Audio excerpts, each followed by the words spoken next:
युक्ति है, सेल एक ऐसी युक्ति है जो क्या करता है, रासायनिक ऊर्जा को विद्युत ऊर्जा में परिवर्तित। ये मोस्टली होते हैं दो प्रकार के, ठीक है, एक प्राथमिक सेल और दूसरा प्राथमिक सेल। किसको कहा जाता है कि प्राथमिक सेल वैसे सेल होते हैं जिसमें यदि रासायनिक पदार्थ एक बार समाप्त हो जाए तो पुनः उसको पुनः जीवित नहीं किया जा सकता, यानी इसको हम लोग चार्ज नहीं कर सकते, एक बार में ही कहानी खत्म कर, एक बार यूज कर लिए, इसकी खत्म हो गई, ऊर्जा समाप्त हो गई, अब इसका उपयोग नहीं किया जा सकता, ये बेकार हो जाता है।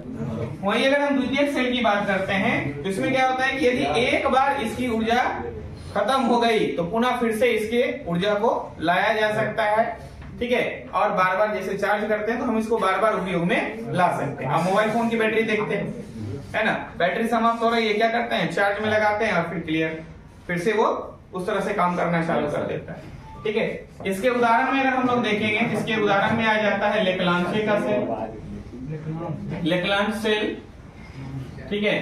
दूसरा अगर हम देखेंगे तो वोल्टीय सेल, वोल्टीय सेल या इसको गैल्वेनी सेल भी कहते हैं, ठीक है, गैल्वेनी सेल, ठीक है। ये सब के सब जो आ जाते हैं वो प्राइमरी सेल यानी कि प्राथमिक सेल के उदाहरण आ जाते हैं। वहीं अगर हम बात करते हैं द्वितीयक सेल के उदाहरण में तो एक सबसे अच्छा उदाहरण इसका माना जाता है लेड संचायक सेल।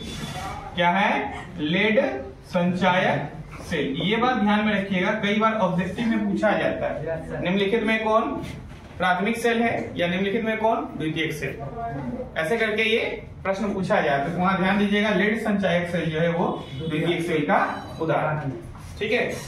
चलिए आगे जो दिया गया है वो है शुष्क सेल का सचित्र वर्णन करें, ठीक है। इस तरह के प्रश्न जो है आपको पूछे जा सकते हैं, 5 नंबर में आता है ये, ठीक है, शुष्क सेल का सचित्र वर्णन करें। तो ध्यान रखिएगा, इस तरह से आपको क्या करना है, एक चित्र बना देना है, ठीक है ना। और इसमें देखिएगा कि ये जो ऊपर में जो आता है, ये ऊपर वाला हिस्सा, ये पीतल की टोपी होती है, ठीक है, ये क्या होता है, पीतल का कैप होता है ऊपर पे लगा हुआ है, और इस जगह पर जो है, इस जगह पर लाह जानते हैं ना, जिससे लाठी वगैरह जो बनता है लाह, उसको भर दिया जाता है। ऐसा इसलिए कि ताकि ये सारी चीजें जो है वो बाहर ना निकले, ठीक है ना। उसके बाद देखा जाए कि बीचों बीच जो है एक कार्बन या ग्रेफाइट की जो है छड़ बीचों बीच रहती है, ठीक है ना। कहाँ पर, यहाँ इस बीचों बीच में क्या है, कार्बन या ग्रेफाइट की छड़ होती है, और यहाँ पर जो ये जो चूर्ण जैसा जो भरा हुआ है, पाउडर जैसा, वो ग्रेफाइट का चूर्ण होता है, और साथ ही साथ इसमें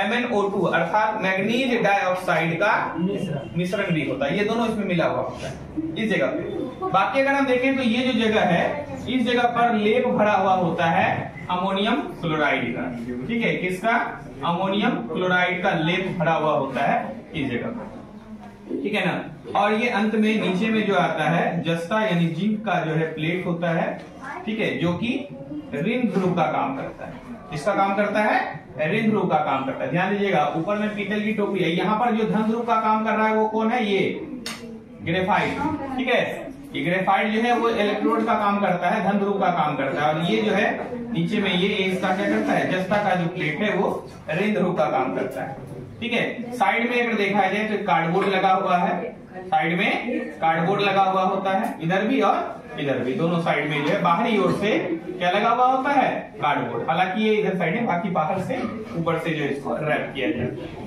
ठीक है ना। इस तरीके से जब भी आपको संरचना के बारे में पूछे तो ये ध्यान रखना है कि चित्र हमने बनाया, चित्र के अंदर में क्या क्या चीजें आ रही है वो सब के सब इसके संरचना में। उसके बाद एक और प्रश्न आता है इसमें से, इसकी क्रियाविधि क्या है ना। हो सकता है संरचना या क्रियाविधि आपको साथ ही साथ पूछ ले, ठीक है। पहले हम लोग संरचना को लिख लेते हैं, फिर उसके बाद इसकी क्रियाविधि को लिखते हैं, ठीक है।